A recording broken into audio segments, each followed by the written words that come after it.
Savais-tu que sur le continent africain, hormis les courses sprint ou encore à l'athlétisme aux Jeux Olympiques, là où ce pays d'Afrique a toujours été cité parmi les meilleurs, bien sûr que je parle du Kenya.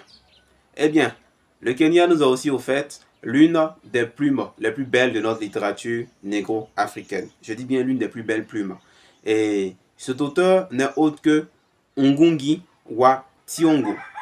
Ngungi wa Thiong'o a écrit un livre, précisément en 1986, qui a fait l'effet d'une bombe à retardement, car ce livre ouvrait la voie à quelque chose de salutaire. Ce livre n'était autre que Décoloniser l'esprit.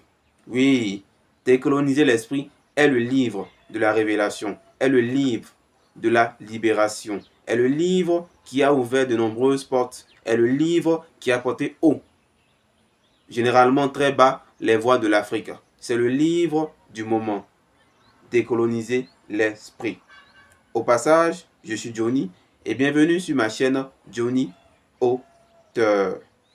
De son vrai nom, James Ngungi Thiong'o, cet auteur, né dans les années 30 au Kenya, nous a gratifié à travers sa belle plume d'un essai. C'est quoi un essai? Un essai, c'est un livre dans lequel l'auteur développe une thématique particulière.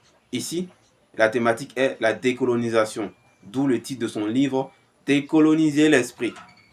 De son vrai nom, James Ngungi Thiong'o. Mais, comme l'aurait dit le vieil adage, la meilleure manière de changer le monde est d'abord de commencer par soi-même. Dans son cas, qu'est-ce qu'il a fait? Il a d'abord commencé par changer son nom. De James Ngungi Thiong'o, il devient Ngungi wa Thiong'o. Ainsi, de par son nom, il rompt déjà avec l'héritage colonial du colon anglais. Le nom James, qui était le sien, ne l'est plus, puisqu'il garde sûrement et certainement maintenant le nom de ses ancêtres. Il nous montre que pour décoloniser notre esprit, il y a beaucoup de codes. Et parmi ces nombreux codes, il y a notre patronyme, les noms que nous portons, car les noms que nous portons se transmettent de génération en génération à nos enfants, à qui nous imposons déjà un destin différent de ceux auxquels l'Afrique aurait pensé pour eux. Quand on fait aussi référence aux langues que nous parlons, en changeant de nom, aussi, il arrête d'écrire en anglais. Dans ses nouvelles œuvres, il arrête d'écrire en anglais et il se concentre uniquement au Kikuyu. J'espère avoir bien prononcé.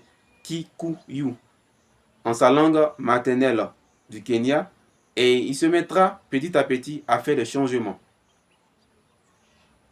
sur de nombreux principes à travers son écriture, la langue locale, nos langues imposées ou encore nos langues maternelles, aimons déjà plusieurs voix et recours desquels tout peuple africain doit s'inspirer pour réellement changer ou encore briser cet héritage colonial qui nous emprisonne.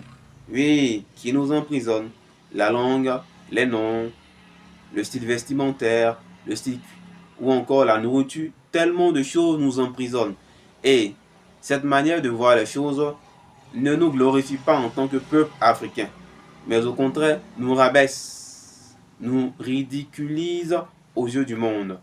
Dans son essai, comme il le dit si bien, décoloniser l'esprit, c'est-à-dire quitter de la colonisation, enlever totalement les habitudes coloniales que nous avons adoptées en nous, qui sont maintenant partie intégrante de notre vie.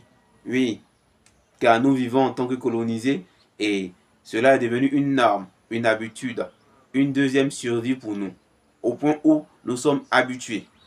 Et même s'en séparer devient une folie absolue et abjecte. Il va même très loin dans ses dires, car pour lui, tout n'est que esprit, tout n'est que spirituel, tout n'est que mental. Sur cet état de faire du mentalisme, nous ancrons en nous des choses, des affres de la colonisation dans notre esprit. Nous naissons avec, nous grandissons et nous mourrons. Mais avant de mourir, le véritable poison est la transmission, car nous transmettons les valeurs du colon qui sont devenues nos habitudes. Depuis la langue, depuis le nom, depuis le style vestimentaire, depuis même le culinaire, c'est-à-dire la cuisine, notre façon de manger, de nous vêtir, même de penser. On ne pense que comme le colon, on ne pense que comme lui, rien que lui uniquement. Alors, il ouvre les portes, des codes qui sont cachés, mais il favorise l'accès à tous afin que nous puissions réellement savoir où nous orienter. Car un peuple qui ne sait pas où il va est déjà en perdition. Il invite d'ailleurs tous les peuples africains à commencer à se décoloniser l'esprit. Et il avait écrit ce livre au siècle précédent. Nous sommes maintenant au 21e siècle. Apparemment, son combat a porté des fruits, puisque certains pays ont commencé cela. Mais la bataille encore reste grande. Mais en même temps, ce ne se fera pas tout d'un coup, mais suivant les choses étape par étape, selon les peuples, selon les traditions, selon les pays, selon les régions. Car sa vision du monde verra réellement le jour, même si cela se fait pas à pas et avec une certaine lenteur, mais sûrement elle verra le jour. Ongungi wa Thiong'o est l'un de ces nombreux auteurs africains qui ont rompu avec le colonialisme dans leur esprit, qui ont brisé les codes de la colonisation dans leur esprit et aussi ouvert des portes pour que la nouvelle génération, comme l'ancienne, ou encore ceux qui sont actuellement là, puissent suivre ces mêmes codes. Car, à travers son essai, décoloniser l'esprit, c'est ce à quoi il invite à faire pour avoir une Afrique plus juste, plus équilibrée, plus digne.